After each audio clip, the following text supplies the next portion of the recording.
Hiya, Barbie. Hi, Ken. You want to go do a podcast? Sure. Jump in.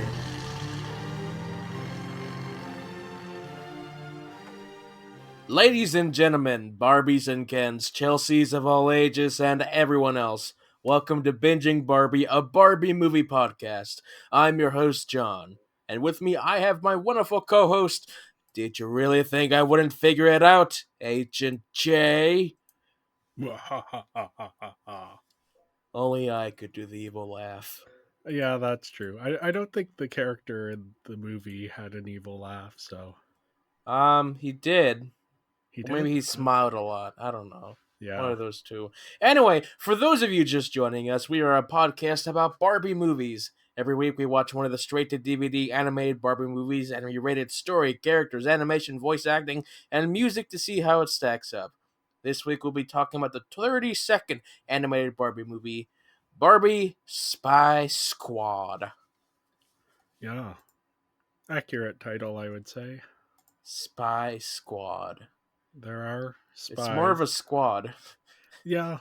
The spy is maybe it's more of secret agent squad. Sure. Yeah. Yeah. Yeah, this was released February 8th, 2016, so Mm-hmm. I don't know, was this kind of It was during the height of the there Cold was- War.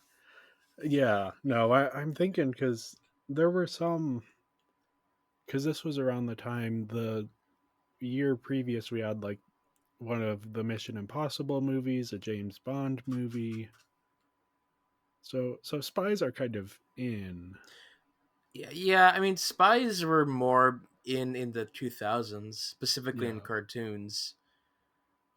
That was really where they saturated the market. Here, they were just, I don't know. I mean, didn't they get the had memo. a slight comeback because you also had the Jason You Bourne did, sequel this year. Yeah, you did. So yeah, it kind of makes sense that they would go here as much sense as any of these Barbie movies make. But yeah, this was directed by Conrad Helton, who's done a lot of these Barbie movies prior to this. Mhm. Written by Marcia Griffin, who did Princess Power and Rockin' Royals, and then Casey Arnold. This is her first of several Barbie movies. She's also written episodes for Paw Patrol, Doc McStuffins, Lego Friends. So kind of in the Barbie wheelhouse here. Sure. And yeah, we have art direction by Renata Marchand, who also worked around on other Barbie movies around the same time, and then production design by Patricia Atchison. Um, she was also the production designer on Princess Power, which we didn't mention on that episode, so I thought I would bring it up here. Okay. And also, she did the production design for the recent animated Addams Family movies, which I wasn't able to find much of her concept art, but the stuff that I did find was very good for the Addams Family movies. And yeah, we have music by Gabriel Mann and Rebecca Newell. So again, other people we're familiar with at this point. And yeah, the story follows Barbie, Renee, and Teresa. They're gymnasts, like teenage gymnasts preparing for a big competition. Mm-hmm. And after a meet one day, Renee's Aunt Zoe, who's like old cat lady who knits, invites the three of them to a picnic by the Hollywood sign. Not really legal, but yeah, okay. Yeah, and when they arrive, a secret door in the Hollywood side opens and reveals an elevator that takes them down to the headquarters of a secret agency. This is like the first 5 minutes of the film, Yes. and we're thrown into the spy world. Yes, very, very like. I feel like I've seen this many times before. Oh yeah, we have. Like it's Men in Black. It's cats Yeah. versus dogs. It is, yeah.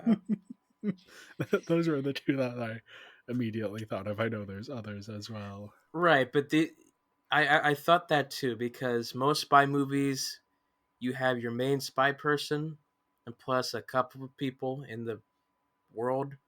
Yeah. And it's really only Men in Black and Cats versus Dogs where you have an entire agency with a lot of people in it. Yeah. Which yeah, it turns out that Renee's Aunt Zoe is actually the leader of this International Intelligence and Innovation Agency, Mm. also called I3. And she has decided to recruit these girls. For what reason, we never really find a good one, but It's because they're good gymnasts. yes, which yeah, we'll get into that part. But yeah, Zoe tells them that there's this thief who's been stealing gemstones that power up this EMP device, Yeah, the Chaos Emeralds. basically, or the Infinity Stones. Yeah, or the And Dragon Balls. One of them. yeah, they're magical, shiny MacGuffins. Mm-hmm. Um, so the girls train for like a day under Agent Dunbar and meet with the gadgets inventor Laszlo. Laszlo. Yeah, Laszlo. Laszlo. Well, we'll get into Laszlo as well. Mm-hmm. I'm curious to hear your thoughts on Laszlo. Okay. Um, but on their first mission, they almost catch this thief, but the thief ends up escaping. Second mission, same thing happens. And after that, the girls are sent home, which, yeah, they failed their first two missions, so kind of makes sense. But Laszlo lets them keep their gear for one extra day. And then while they're at gymnastics practice, Barbie realizes that the thief is actually Patricia, who's one of their fellow gymnastics competitors. Who would have guessed? Me immediately upon seeing Patricia. Yeah, me too. No, I saw her. It's like, here's a guess. She's gonna be that cat girl that we Oh saw, yeah. and then she was. And it's like, oh, okay. Yep. So they chase her back, and she actually goes to I3 headquarters Mm-hmm. and sneaks in to see her give the gems to Agent Dunbar. Again, immediately when that character was introduced, I'm like, okay, I know exactly where they're going with this. Honestly, I just shrugged that character off. So Okay. I didn't see the reveal, but I was also just disappointed. I was like, oh, really? Okay. I just Yeah. thought that he was going to be one of those angry people that trains but has a soft interior that I don't really care about. But no, he's the villain, which Yep. is less interesting. Yeah, and he's mad that Zoe got the promotion to be head of the agency instead of him. So Mm. he has this plan to disable all of the servers and blame it on Zoe. And he actually invites Patricia to join his side, but Patricia declines since I think she says like world domination isn't really my thing. She was just doing it for the money. And she's a cat girl. Yep. I mean, she's very blatantly Catwoman. Yeah. Oh, yeah. But yeah, Barbie and the others are able to escape, and they reprogram some of Dunbar's bots with the help of Laszlo. And Barbie goes to confront Dunbar, and things are looking pretty bad for her. But then Patricia shows up, and she's had a change of heart off screen. Yes. She decided working with the team might be nice. This was never an idea expressed in the The, rest of on- the the movie. only thing that suggests this turn is when Dunbar suggests world domination. That's it. Yeah. I mean, he does have that line of like, "You're either on my side or their side," but her response is, "No, I'm on my side."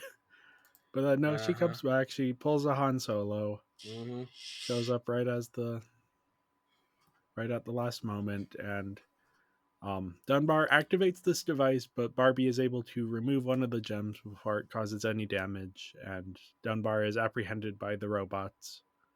And then sometime later, Barbie and Renee and Teresa are competing in the big gymnastics tournament.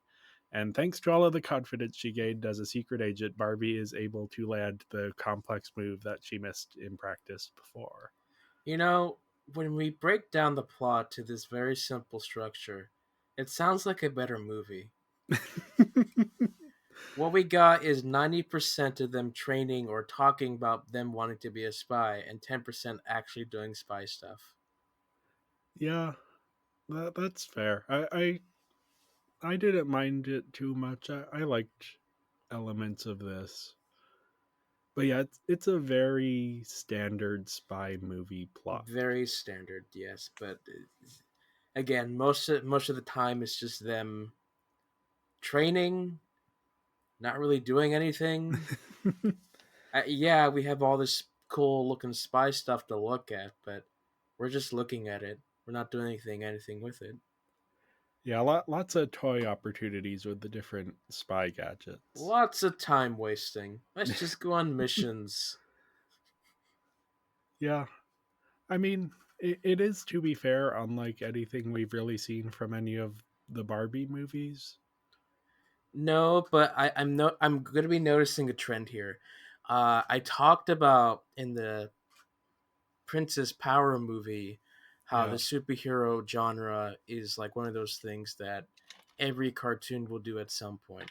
It's the same with the spy genre. Yep. Every cartoon will either have a spy episode or some shows are specifically for spies, like Kim Possible and Codename Kid Next Door. And coming up, we're getting a Starlight Adventure, which is a space adventure, apparently.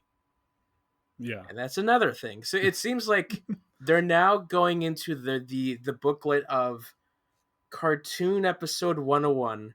What ideas can you do? Which Yeah. genres do we want?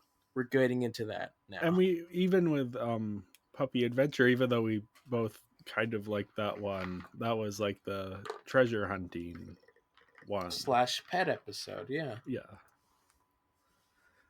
So yeah, this is, I mean, like you're saying, it's like they're not only are they looking at these other shows for like what ideas do we do next, they're also like borrowing the plot structures. It's also just not very interesting. Yeah, I Like feel they like don't there's a do way. much with Barbie being a spy. Yeah, and I think part of that is just like they don't want to have too much of Barbie beating people up.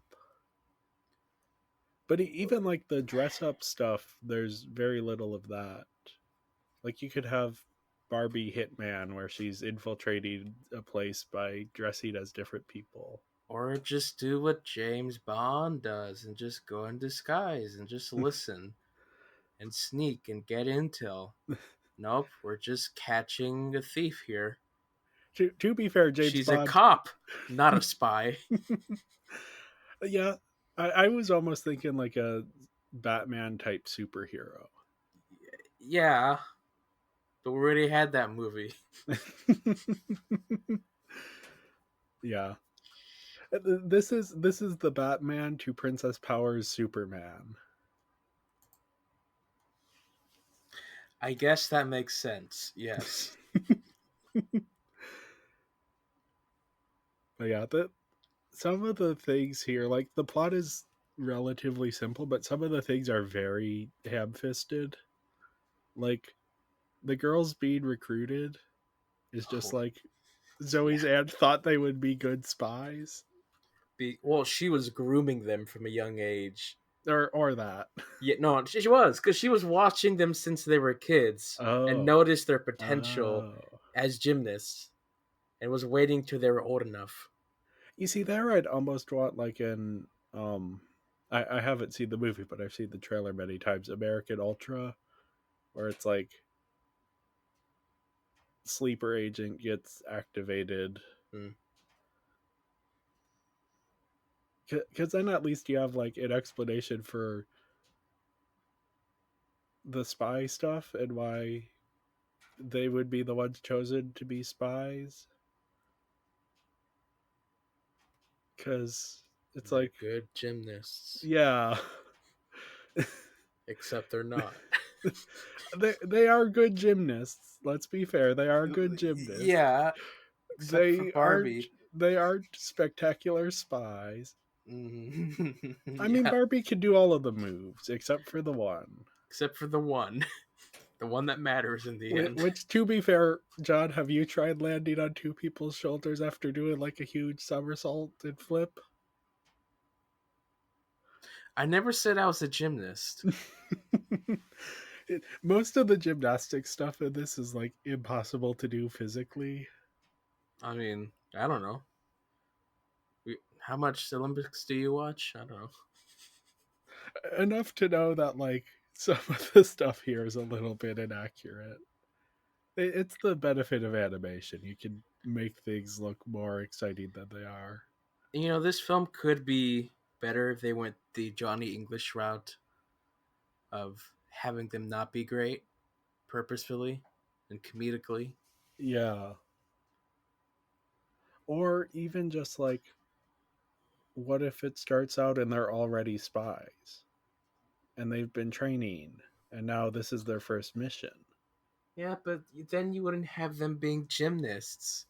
You could have them still be gymnasts. Yeah, but what about Chelsea? We don't need Chelsea. Yeah, but then Barbie has to give Chelsea that lesson about visualizing, the one that she just had herself and That did she not hasn't learn. used. That she Yeah. hasn't used. Yes. That whole visualization thing, like, it's not bad advice, but the way it's introduced, it feels like Zoe is trying to tell Barbie the good news about our Lord and Savior. The But they never actually visualization. read any verses of the Bible. Well, no. That it feels like she's indoctrinating Barbie into some kind of Oh, religion. okay, yeah. Like she's telling Barbie the secret. I see, yes. And then Barbie tries to tell Chelsea, but Barbie has no idea what she's talking about because she's Yeah. never actually tried it. Or Barbie's like, she hasn't successfully done it. yeah. Yeah, very, very like Scientology. I don't know. They're There's even no... in LA. Yeah, but they weren't paying for that information. Oh, So, good point. yeah. They were doing a lot of work for it, and I don't know that they were getting paid for the work.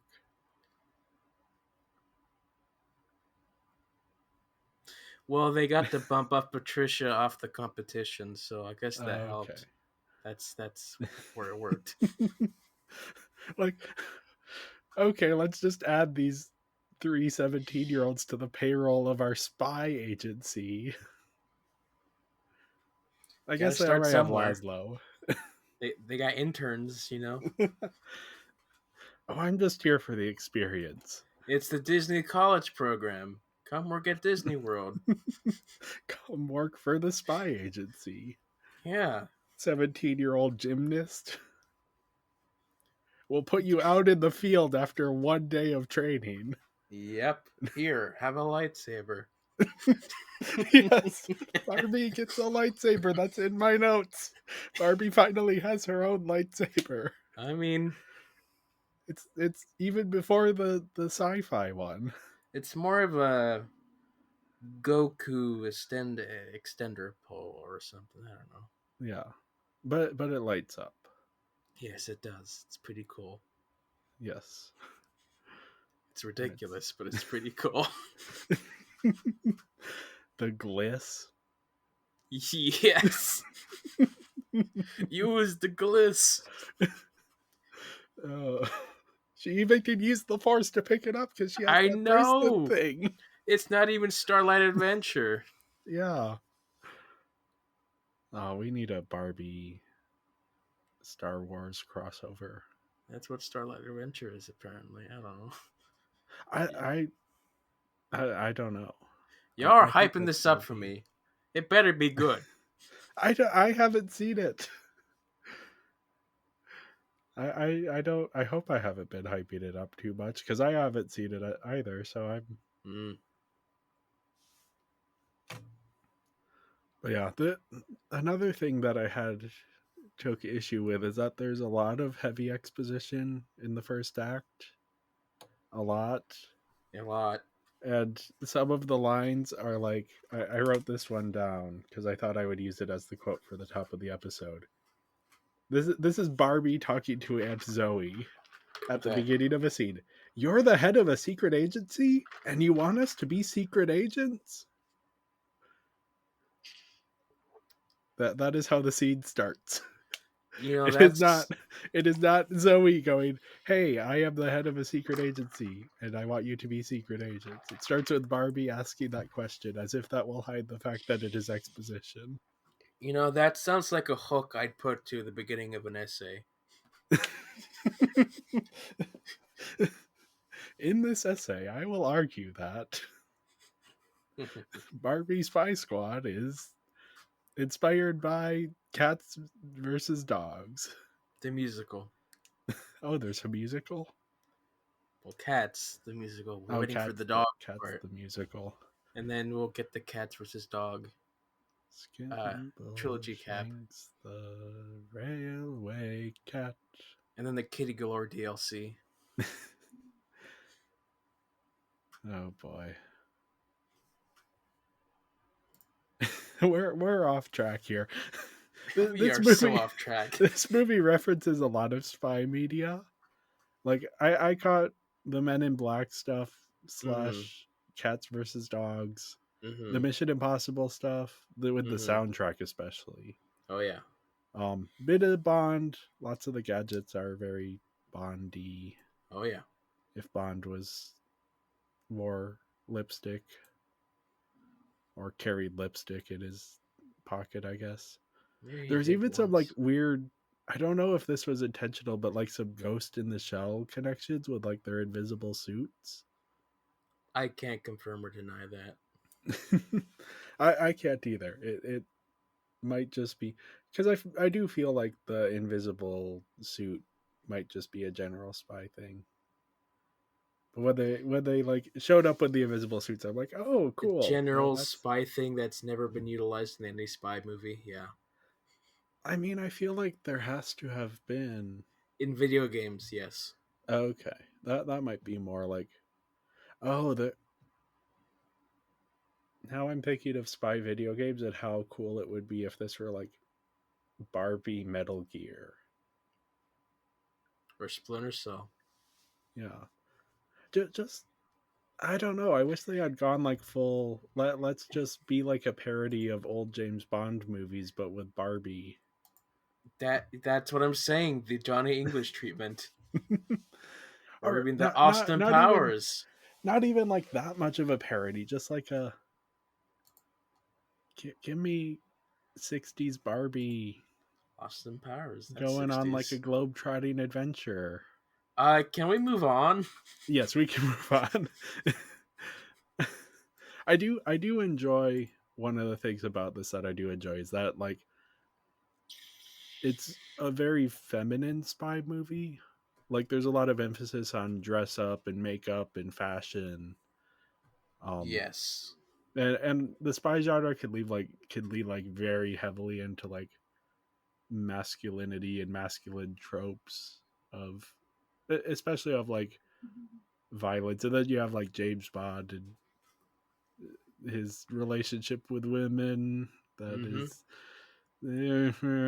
Questionable. Yeah. yeah, especially in earlier movies. Oh yeah. But yeah, it's just like it's a nice thing to add to the spy genre. It isn't unique to this Barbie movie, but it is kind of interesting to see. Mm-hmm.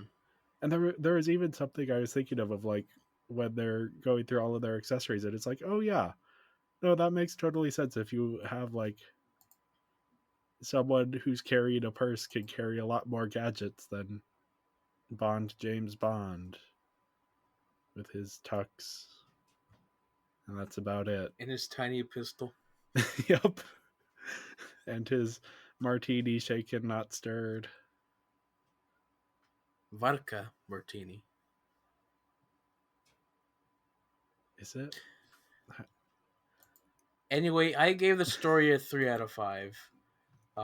It was very simple. Yeah, Not terrible, but just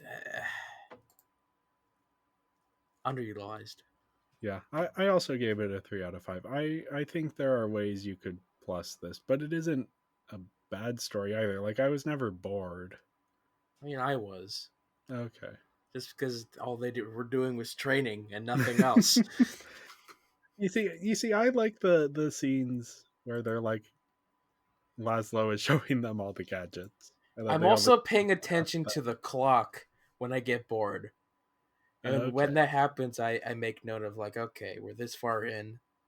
We should be doing something more than just what we're doing for the past 30 minutes. That's fair. So yeah, on to the characters. We have Barbie, who, as Mm-hmm. we already mentioned, she gets her own lightsaber.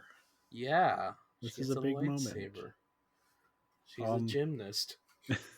her arc is she's like struggling to find confidence. It's it's not a bad arc. It feels pretty standard in the way it's executed. Mm-hmm. Um, yeah, the visualization thing is good advice, but I do feel like the way it's introduced is a little bit odd. Mm-hmm. And yeah.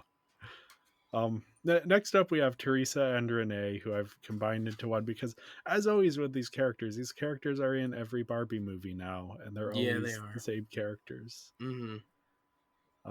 They're the sidekicks we've seen before. Like, Teresa gets a little bit more. She has a mini arc about overcoming her fears and then a flirtationship with Laszlo. Yeah, she gets her own Ken. Yes. It's been a while since we had a proper Ken. Yeah. We need these movies need more Ken. Like Ken, not fake Ken. Yeah. Like Fashion Fairy Tale Ken. I know. Yeah, Or Fairy Secret him too. Ken. They're the same Ken, but yeah. Next up, we have Zoe. I love that her disguise is a cat lady who knits. Like, talk about the person you least assume to be the head of a spy agency, An old lady who knits. Yep. and knits sweaters with cats on them specifically. Cats, yes. Yeah, I do question a lot of her decision making in bringing these 17-year-olds in and putting them on a major mission with huge stakes. Yeah, I mean, very unrealistic. Yeah. At least they fire them after 2 failed missions. You see, there's my thing though, is that like they're smart enough to fire them after 2 missions, but why didn't they fire them after the first mission? Well, everybody fails the first time, apparently. Okay. Good thing there were 3 gemstones left and not 1. Yeah, good thing. they brought them in. Okay, we have 3 gemstones left. That means they have 1 that they'll lose anyway, and then Mm-hmm. they have a second one that they could potentially lose, and then the third one will bring in. No one. No one. There's no scene of her stealing the 3rd gem. It's just she has it. I have no idea what happens in the climax because all the other agents are just missing. Yep. They all evacuated or something. Not evacuated, they evaporated. They're just disappeared. There was a fire alarm that went off, so Yes. Not a fire alarm, it was a general alarm that to too. get to the safe But room. Played by Kathleen Barr. yeah, she does stuff. But why do secret agents need to be in a safe room? To be safe. What else? They're agents. They're spies. There's nothing safe about it. Listen, John, this secret agency is apparently so incompetent that 3 high school gymnasts are the best shot they've got. They'd never survive the Cold War. Yeah. Neither would we, but I don't know. Yeah. We would probably survive the Cold War since there wasn't much war going on. But I mean, as spies. Oh, as spies? Yeah, no. Next up, we have the wonderful, the incomparable Laszlo. The nice guy. Yeah, he's just a sweetheart. He's so awkward, it's adorable. He is the Ken, but He not is, Ken. yeah, yeah. He is very reminiscent of Ken, specifically like the fashion fairy tale, fairy secret era. Yeah. Just yeah, he's Laszlo. Laszlo. That's such a name. every Laszlo. time every time they say it, I think of the Dark Shadows TV show where No, you mean What We Do in the oh, Shadows? What We Do in the Shadows. That is what I mean. Yes, John, keeping me honest here. With one of the characters is named Laszlo, and another character has a funny accent. So I was always thinking Laszlo Cravensworth. No, it's what's it? Daytona. Yes, Jackie Daytona. It's Jackie Daytona. We don't have enough time to get into Jackie Daytona, so I'm just gonna skip right over that. Um, I like how Laszlo is like really cognizant of like the need to be fashionable. Like all of the stuff he designs is just like stylish outfits and like makeup gadgets, and then Mm. anti-helmet hair helmets Okay. that are like, yeah, of course that would be a thing Barbie would be worried about that James Bond doesn't care about. James Bond gets helmet hair, okay, but Barbie, you need to be cognizant of that. I guess, yeah. Though to be fair, I don't know if James Bond ever gets helmet hair either. Does James Bond wear helmets? Rarely. I feel like that's not a James Bond thing to do. Probably Well, because he's worried about getting helmet hair. uh, or he's too busy just not dying while he's up in an airplane. There's a lot of airplanes. Yeah. Anyway, we got Percy, who's he's a dog? A robot dog Yeah, a that robot dog. talks Yeah. in a British accent. He has Yeah. he has a fine arc, but it's missing a few steps. He He goes has an from like, arc? well, because he when he's first introduced, he's like work, work, work, work, work, and then over the course of the movie, it's like, oh no, he's not all work. He's he likes his squad now. But What the an arc. transition between one of those and the other happens over the course of like half a scene in the Uh-huh. background. Uh-huh. So yeah, he his design though. He's like that, what was it, that iPod dog thing that you'd play music through from the Basically, from the early 2000s? The iDog?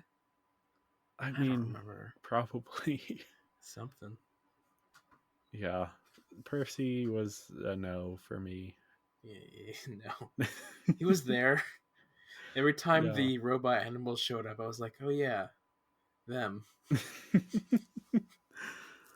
uh, Patricia Patricia. is. I thought she was fun when she was first introduced. Uh-huh. In the way that like Catwoman is fun when she's being a cat burglar, and she had some good like lines and like comebacks and things. She's a taunter, you know. Yeah. Her arc though is like the fact that she so quickly changes her mind off screen. I think it's just more so it's like, man, this guy wants to take over the world. Ah, I don't like that. I guess I'll take him down. Yeah. I know why they can't go out and say it like that, but it would have been nice if they could have. I mean, that's what they saw it like that, I guess. Well, but they make it seem like she's like fully now on Barbie's side. By the end, yes. Yeah. I don't know. I could have used with a more interesting. You see that's part of the issue is that like good spy movies tend to have like somewhat ambiguous morality, Mm-hmm. and you can't have that in a Barbie movie. Also, a lot of her scenes were rushed because most of the film was, again, Barbie training. Yeah. Yeah, this is a character that might have been benefited from more time. I do like that last scene though of her encouraging Barbie at the competition. I thought that was a nice moment. Mm-hmm. Yeah, and then last up we have the villain of the movie, Agent Dunbar. Yep. He's the standard villain for this kind of movie. Such a boring villain. Yeah, he doesn't even have like the Princess Power villains like campiness. I didn't It's even just want him to be the villain. It was just let him be that stern trainer guy that doesn't care that we'll never see again after the training sequence. yeah. Nope, they just make him the villain. It's like but you had Patricia, the cat girl, the actual fun part.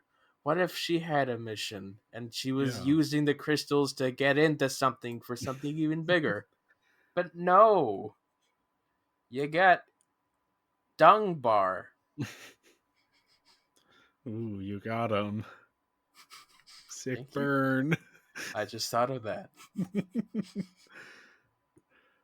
Yeah, I gave the characters a 3 out of 5. Yeah, me too. It might be a bit harsh, but again, not much is really done with them. I'm feeling like I'm being a bit too nice with a 3 out of 5. I I mean, it's may, better than Princess Power, ish. Not really, yeah, ish. I might be dropping mine to a 2.5 out of 5. Oh boy, I'm keeping mine where it is. That's fair. Now, what I do like somewhat is the animation. Hmm. Um, I love the night scenes where it's like all of the neon and they're riding their motorcycles. That's cool. And the action does look pretty good. It yeah. It's an improvement from like Three Musketeers, which was a long time ago, but that one like the Them cartwheel flips. flips and all of it, it was Yeah. like they didn't quite sell it. But here you don't even think about it. It's just like they pull it off. Yeah, she pulls out a lightsaber, does a pole vault with it. Yeah. It's pretty neat. Yep. All of the flips and the tricks and the You buy it because they're gymnasts, yeah. unlike a farm girl Yeah. doing farm stuff and doing cartwheels, and only cartwheels. She cartwheeled so much in She Three did, and Musketeers. nothing else, just cartwheels. Yeah. Here it's just like it feels fun to watch the Mm-hmm. action scenes. The character models are pretty good. This is like a Well, bit of a mix between the Rainmaker and Arc production styles. pretty good, yeah. So, here's what it is.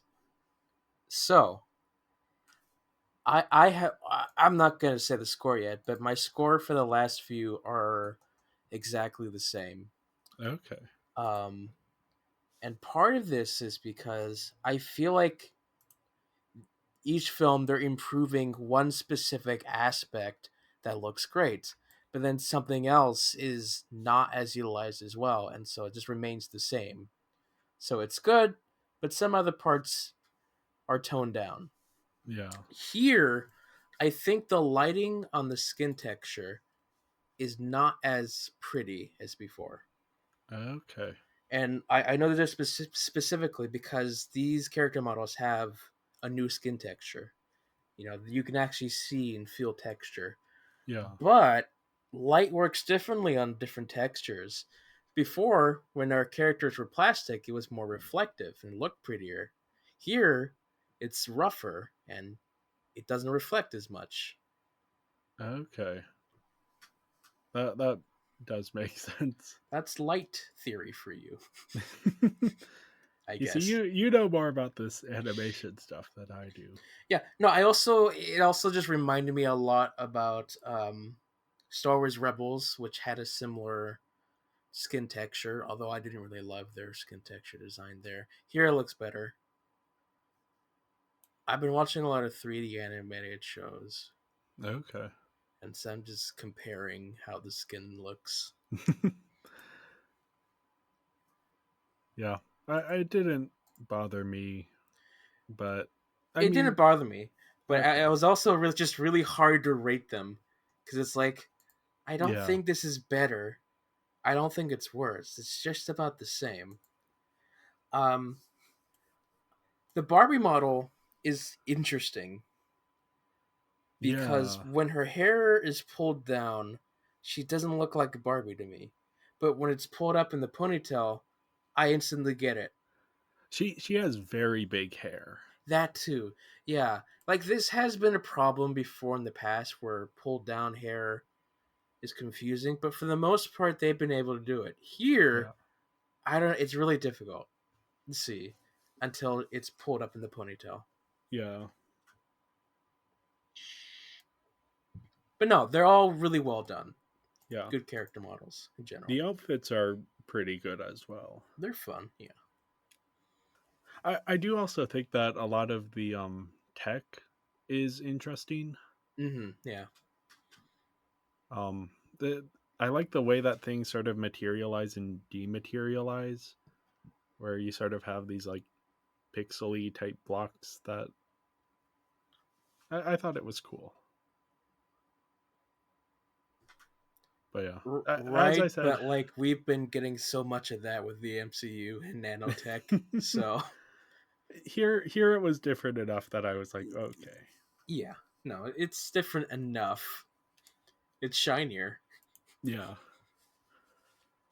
Also shinier are the robot animals, and Oh those boy. are abominations. I mean, the cat was something. What's the point of them? It's really that they speak with so much emotion that's just confusing me.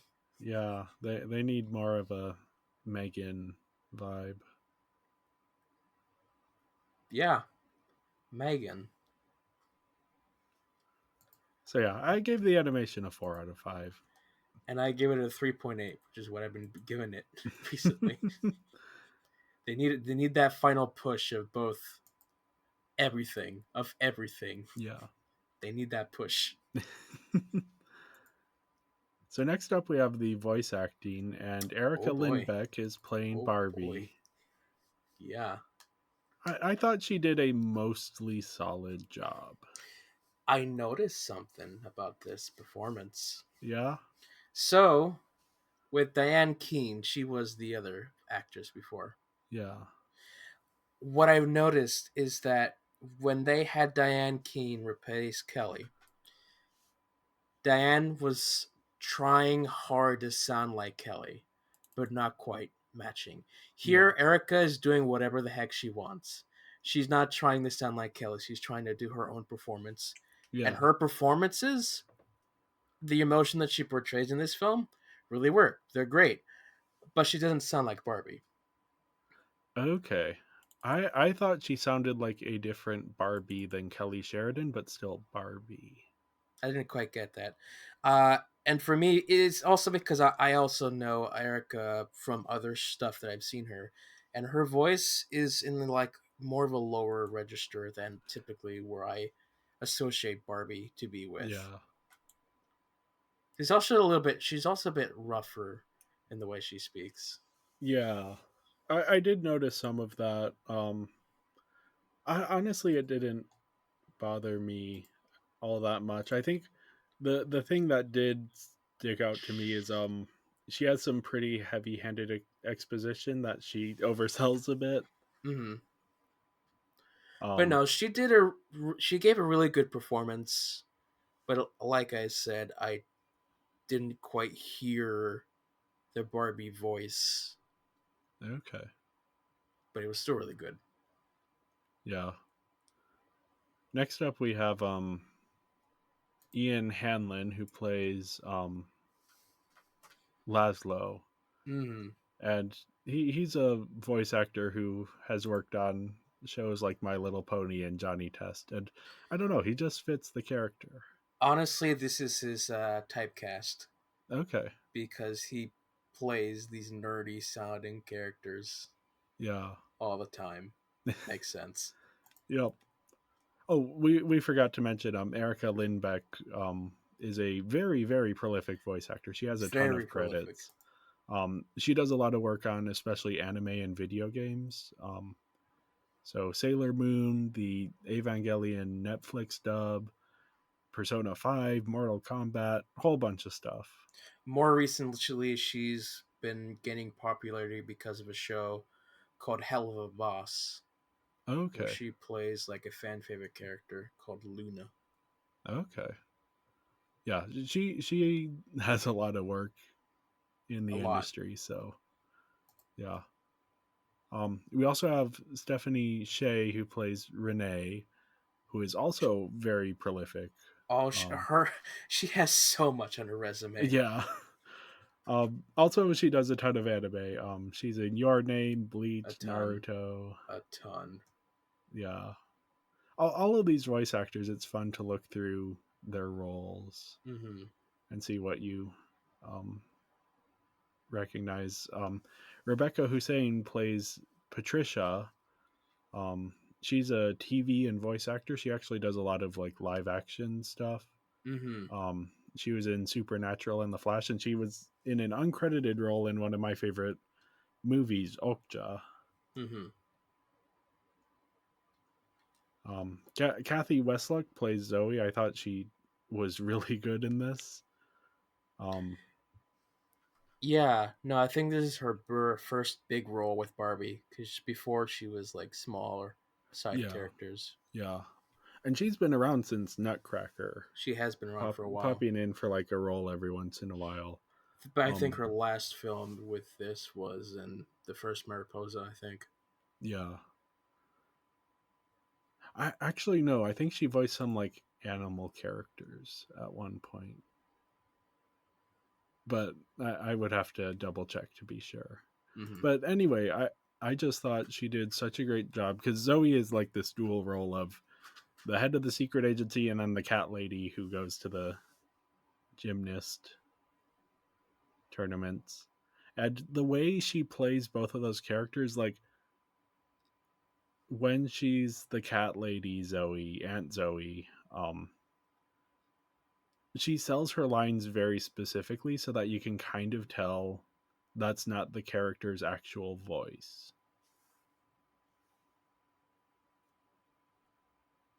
So yeah, I thought that was a nice touch. Yeah, no, it's always great to have Kathy. Yeah. So yeah, I gave the voice acting actually a 4 out of 5. Yeah, I give it a 3.5, which is our standard solidness for me. Yeah. And yeah, last up we have the music. Music, yeah. It's a bit of a mixed bag for me. It's very reminiscent of Mission Impossible, both in good and bad ways. Mm-hmm. Where the last score felt like it was inspired by John Williams and Goonies and Indiana Jones, this one feels more like it's Generic spy. yeah, it's more directly yeah. It doesn't have the same sort of added oomph to it. Mm-hmm. There are certain scenes though where the music is very good. There are, and that's mainly when they're doing their spy stuff. But Yeah, other stuff, the it's training scenes are when it's the worst. yeah. And also the original stuff, I don't think worked that well as well. Yeah, the original song is so so.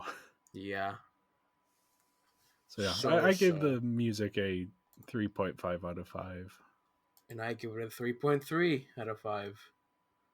So yeah, that leaves my final score as a 17 out of 25 or a 68.0%, which is a 3.4 on our 5-star scale. I give it a 16.6, which is 66%, and a 3.3 5-star rating. Yeah. We're again not doing rankings in these episodes anymore. We're not going to tell you where this falls because we're getting ready for our big rankings episode, Mm-hmm. where you can look forward to seeing where this lands in our overall rankings. Yeah. Anyway, thank you everyone for listening. Make sure to follow us on social media. We're Binging Barbie Podcast on Instagram, at Binging Barbie on Twitter, and Binging Barbie, a Barbie movie podcast on Letterboxd. We'll be back next week to talk about Barbie's first sci-fi movie, Barbie's Starlight Adventure. I'm excited for this one. Ah, we'll see.